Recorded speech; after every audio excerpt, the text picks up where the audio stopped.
Olá,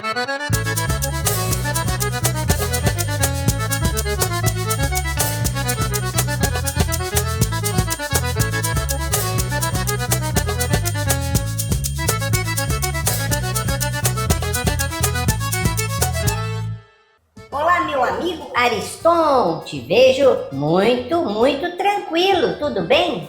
Tudo ótimo, Juca. E você, como está? Eu tô bem. Por que essa tranquilidade, Ariston?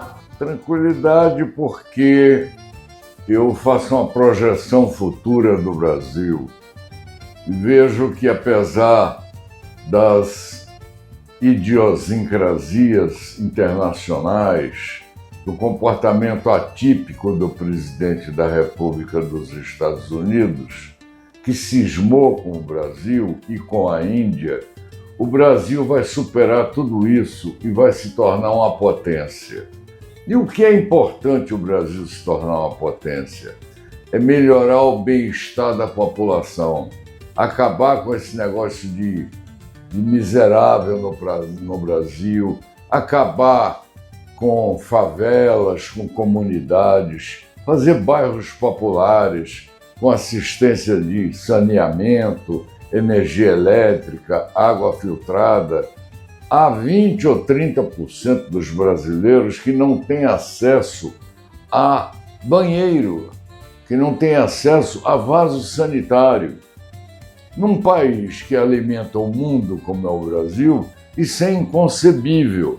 Então nós temos que sair dessa problemática internacional que não nos leva a nada e temos que trabalhar nos nossos interesses pessoais. Agora, é fácil isso? Não. Por quê? Porque do outro lado tem um desequilibrado, que é o presidente Trump, que só pensa em confusão, em guerra, em taxação, em ameaça o mundo todo. E agora mesmo está apresentando um resort para Gaza. Mas o que é que ele está fazendo de obra para fazer um resort em Gaza? Um resort em hotéis, com áreas de lazer. O que é que ele está fazendo para preparar Gaza para ser esse resort? Está jogando bomba, está ajudando o Netanyahu, que é o presidente, é o primeiro-ministro de Israel, a exterminar os palestinos para poder ali implantar uma área de lazer para eles. Isso é um absurdo, isso é inconcebível, isso não está de acordo com os interesses da humanidade. Não é só dos palestinos, não. O interesse maior é viver alegremente, viver em harmonia, viver com decência, respeitado, ter um emprego razoável, sustentar a sua família, ver seus filhos progredirem. Enquanto isso, essa gente está pensando em guerra. Agora mesmo, a Venezuela, nosso vizinho, está sitiado no seu território por navios da esquadra americana. E o que tem os Estados Unidos a ver com isso? Isso é um problema interno da Venezuela. Se o senhor que está nos ouvindo me perguntar se eu concordo com o governo da Venezuela, eu vou responder claramente: não concordo. Eu acho que eles passaram do limite e implantaram lá um regime autoritário, um regime prepotente, um regime com um mando único. Eu sou absolutamente contrário a isso. Agora, daí a mandar navios de guerra, cheio de bombas, para resolver o problema da Venezuela, não é por aí. Quem resolve o problema da Venezuela são os venezuelanos. Quem resolve o problema da Venezuela é a volta à democracia. Porque o que há de melhor na democracia é isso, é a alternância do poder. Quando o poder cai na mão de gente que a gente não gosta, a gente lamenta, mas foi a escolha da maioria da população. Mas a gente sabe que tem prazo para começar e terminar.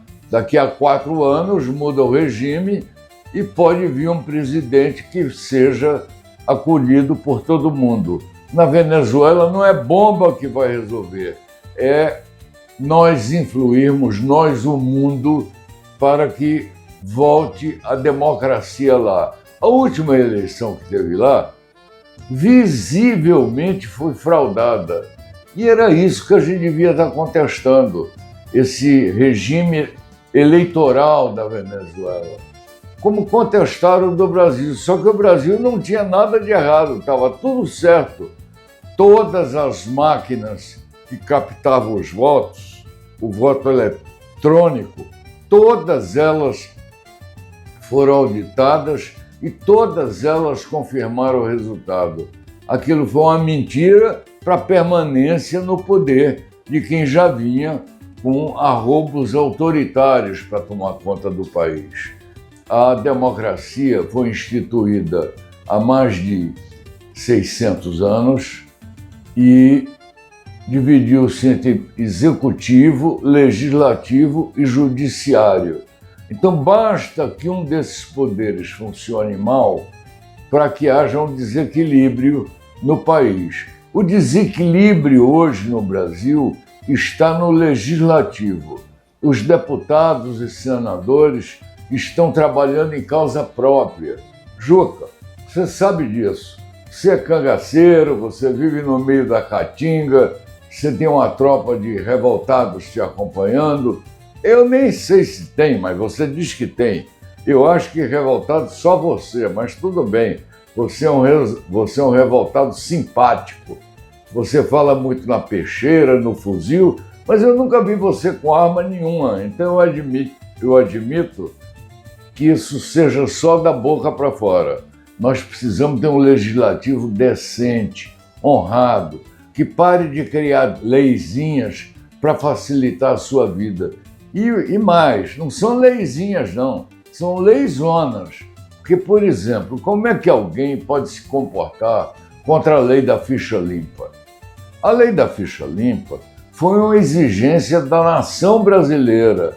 Milhões de assinaturas pediram para que ela fosse instituída. Se não me engano, está entre 2 a 3 milhões de assinaturas. Eram volumes enormes de papel que chegavam ao Congresso exigindo essa lei. A lei foi implantada, o deputado que errasse seria punido normalmente, como todo mundo, e seria afastado da política. Eles agora estão trabalhando para tudo, é anistia, é perdão, é diminuição da pena. Para com isso, vai trabalhar pelo povo. Ô deputado, atenção, você é descartável, você é como um envelope, você é como um invólucro de Coca-Cola, dessas que se toma no botequim. Tomou a Coca-Cola, joga fora. Esse é o deputado. Acabou o seu mandato, joga fora. Agora, se você está prestando um serviço à nação, se você é importante, se você cria para a população, se você propõe projetos que todo mundo será beneficiado, você poderá ficar lá a vida toda. Basta ter o referendo dos eleitores. Então, é isso que eu vejo. Eu vejo a minha alegria hoje em razão desse futuro que eu projeto para o meu país. Muito bom, Ariston. Vamos falar no segundo bloco de mais coisas alegres, o futuro que o Brasil vai ter de tranquilidade, harmonia e muita prosperidade. Voltamos já já. Estamos de volta, Ariston. Gostei do papo do primeiro bloco. Você mandou bem. Então, continue com esses argumentos que são muito bons, muito fortes. Eu acho, Juca, sinceramente, que nós devemos manifestar e arcar com a responsabilidade dessa manifestação em assuntos que a gente considera ruim para a população. Por exemplo, vamos dar um exemplo aqui. Os Estados Unidos da América do Norte entraram na Colômbia há 20 anos atrás com o DEA, o Departamento Antinarcótico dos Estados Unidos, armado até os dentes. mataram os traficantes lá, inclusive aquele Pablo Escobar, como quem está dando uma guerra ao tráfico de drogas. Primeiro, que esta guerra devia ser dada nos Estados Unidos, que é onde estão a maioria dos consumidores. Então, esse movimento devia ter começado democraticamente nos Estados Unidos, com aumento de penas para o consumidor, com aumento de penas para os traficantes, com as fronteiras mais vigiadas. O que é que eles fizeram? Invadiram um outro país, mataram uma porção de gente. E o que aconteceu, Juca, depois disso? A Colômbia continuou produzindo tóxico, cocaína, em proporção maior do que já vinha fazendo. E os americanos continuaram cheirando com mais ímpeto do que vinham fazendo. Então não é arma, não é tiro, não é vir com um avião agora nas costas de um outro país e bombardear um barquinho com 11 pessoas que morreram e depois dizer bombardeei porque eram traficantes. Mas quem disse que era? Eles disseram? Não há prova nenhuma. A carga afundou, as pessoas morreram, ninguém sabe de nada. Não é matando que se resolve nada, que se resolve através da educação. Vamos pegar um exemplo brasileiro. Há 40 anos atrás, quando a propaganda no mundo que imperava era o tabagismo, eram os fumantes, nós começamos no Brasil com uma repulsa aos fumantes. E foi um trabalho educativo e de comunicação muito pesado. Hoje em dia, nós temos 40% da juventude viciada em cigarro. Você assistia um filme, Hollywood, gastava milhões, a primeira coisa que o ator maior do filme fazia era puxar um maço de cigarro e até acender um cigarro, porque aquilo era uma forma de fazer propaganda do produto.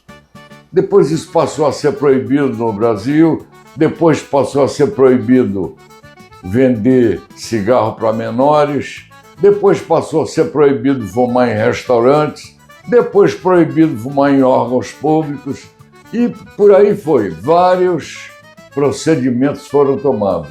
Hoje, somente 8% da juventude fuma tabaco, cigarro. E isso, quantas pessoas morreram, quantos nós matamos? Ninguém. Isso é um trabalho educativo, é um trabalho de esclarecimento. Eu acho que os Estados Unidos têm uma repulsa ao uso de entorpecente, realmente, mas o remédio que eles usam é um remédio mortal, é matar, é prisão perpétua, é cadeia, é sofrimento, e não resolve. Você veja o seguinte, há um lugar nos Estados Unidos, em São Francisco, chamado Vale do Silício. O que é o Vale do Silício? É para onde foi toda a garotada que era entendida em computação. Isso também há uns 40 anos atrás. E de lá formou-se grandes avanços da tecnologia.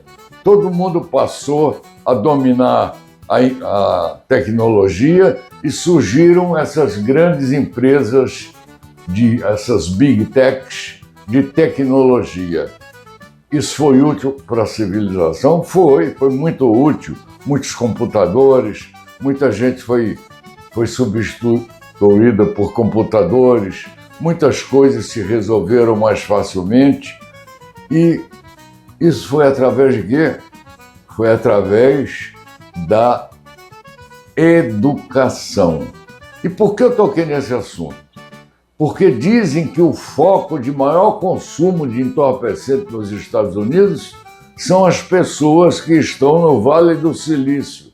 É a garotada que já ficou bilionária lá, são os mais ricos do mundo, inclusive gente com 20 e poucos anos de idade, tem bilhões de dólares, e a vida deixou de ter sentido, Porque a vida não é juntar dinheiro. A vida é conviver em harmonia, em alegria, é conviver em família, é ter amigos, é passear, é ver coisas bonitas. Não é só os dinheiro, dinheiro, dinheiro. Para que isso? Eu nunca tive voltado ao dinheiro. E de um jeito ou de outro eu até ganhei um dinheirinho, pouquinho. Mas sabe por que eu ganhei? Eu vou explicar. Porque eu nunca entrei em negócio nenhum pensando em dinheiro. Eu sempre entrei em fazer um bom trabalho. E às vezes eu fiz um trabalho tão bem feito que sobrou até um dinheirinho. Outras vezes não foi tão bem feito, eu perdi um dinheirinho. Mas isso é a vida. A vida é assim. Nós temos que investir nessa nossa passagem pela Terra. Ela é curta, é um piscar de olhos, é rápido, é muito rápido. Então vamos nos dar as mãos, vamos brincar o carnaval, vamos à praia. Porque essa tabela de trabalhar 6 dias na semana e ter um dia de descanso? Ninguém tem um dia de descanso. Quando chega em casa, vai fazer as coisas, consertar as coisas que estão erradas, ou vai fazer as compras para a semana, ou, no máximo, vai ver um jogo de futebol. Dia de descanso é se a gente reduzir essa tabela de trabalho para 4 dias ou para 5 dias. Porque o mundo já foi muito alterado, não é mais a mão de obra física que vai fazer a prosperidade aumentar, é a computação. E é por isso que nós lá atrás entramos no Vale do Silício na nossa conversa.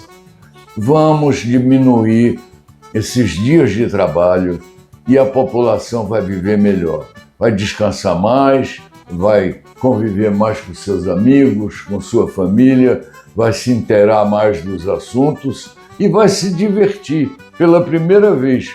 Porque dizer que o domingo é para se divertir, não é não. Domingo é para fazer os trabalhos domésticos. Muito bem, Ariston.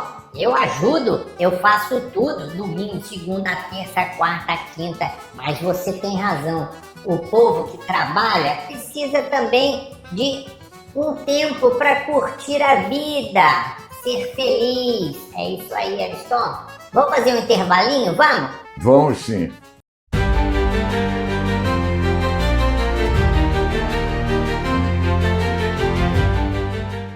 Ariston, estamos de volta.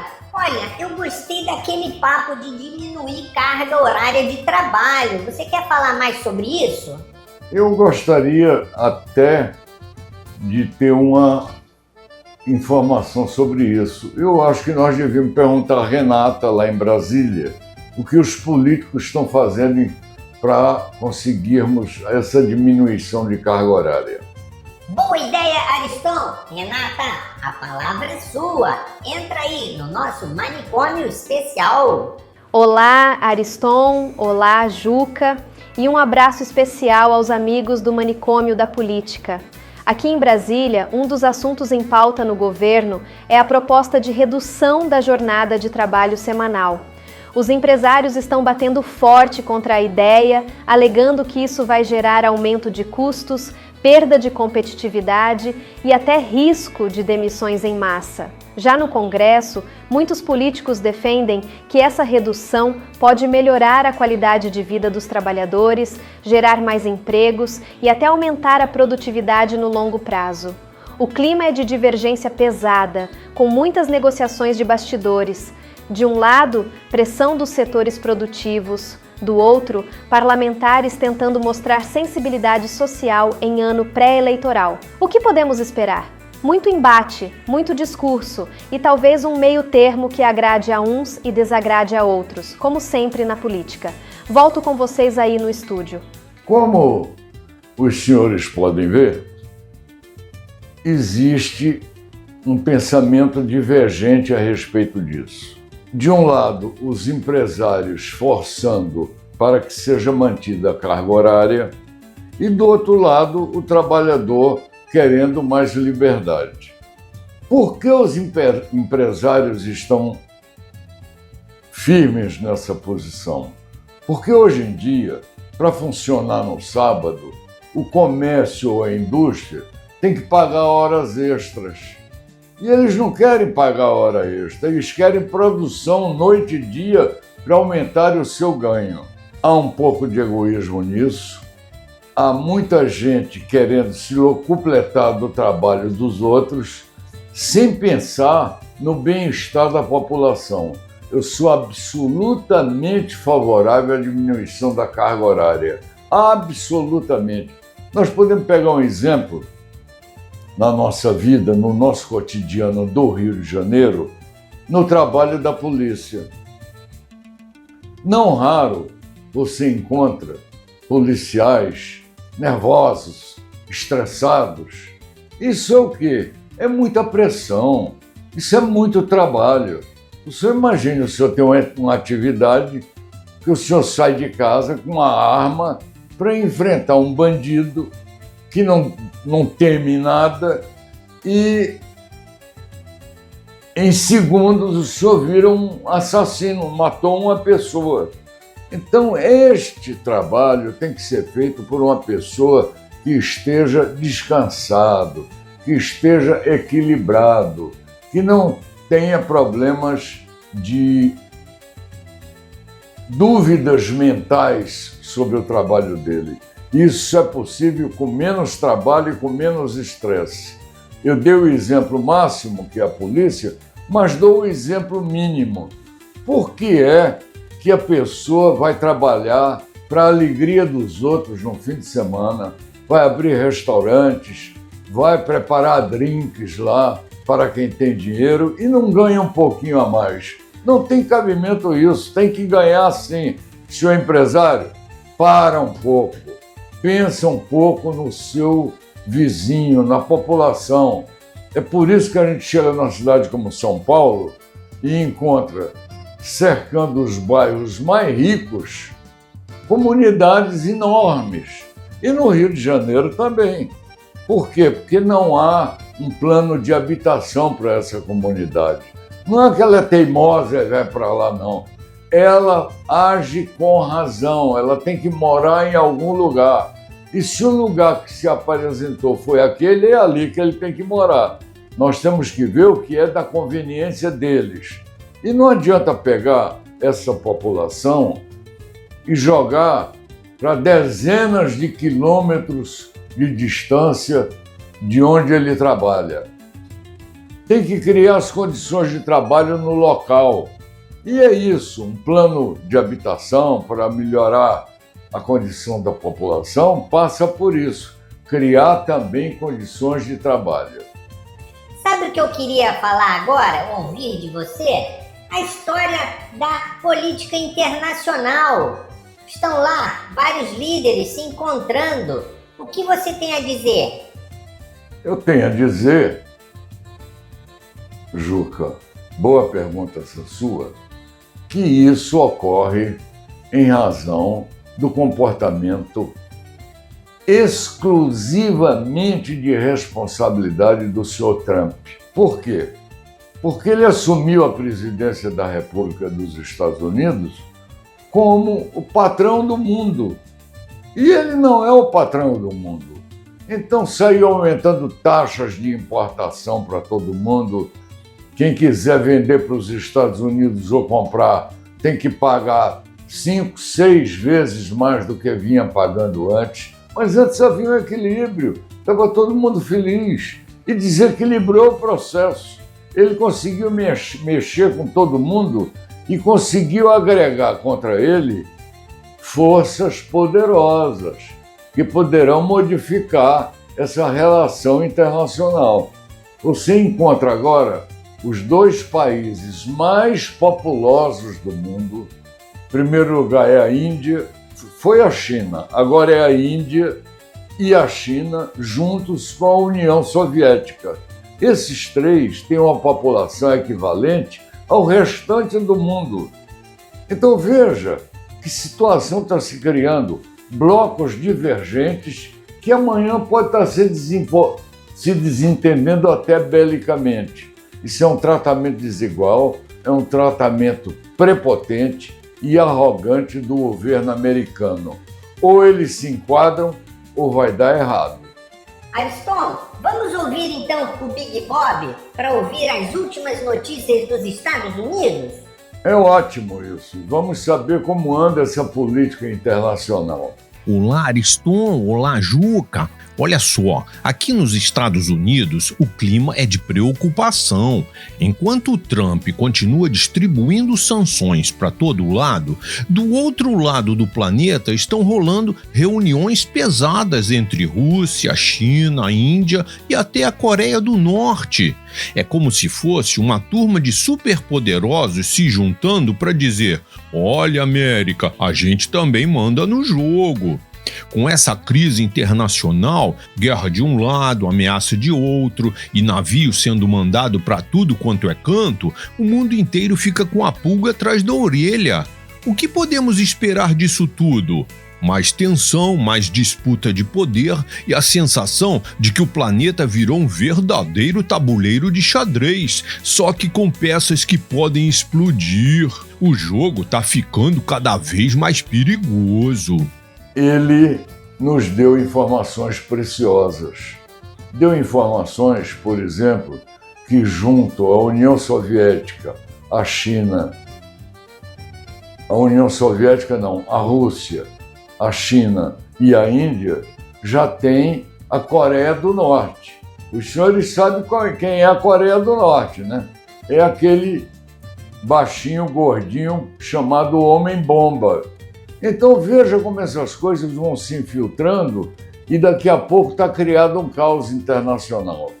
Nós temos que defender a América Latina de qualquer ameaça de invasão e de guerra. Nós não temos litígios na América Latina que a gente não possa resolver numa mesa de negociação. Não podemos aceitar. Seja país que a gente goste ou seja país que a gente não goste. Mas a América Latina tem que estar junta para ser um bastião da paz no mundo. E é isso que a gente tem que se comprometer, é manter a paz no nosso continente. Muito bem, Ariston! Com essa fala incisiva e sábia, vamos terminando o programa de hoje. Mas semana que vem tem mais, tá? Você vai contar muito mais coisa política por aí. Eu sei muito pouco do mundo, mas procuro instruir os meus entendimentos aqui com vocês a partir do noticiário que eu leio durante a semana e penso sobre eles e desenvolvo, às vezes, teorias não muito aceitáveis por alguns, mas teorias que vêm ao encontro do interesse da maioria. Isso é importante. Muito bom, Ariston, te deixo o meu abraço e deixo um abraço para todo mundo que está assistindo a gente. Para você também, Juca. Prazer enorme falar com você. Vou até elogiar. Você manteve esse seu traje de cangaceiro e está muito bem assim. Não mude para qualquer coisa. Quando mudar, escolha bem para que a gente fique feliz. Só numa ocasião especial, não é? Um abraço, Ariston. Outro grande.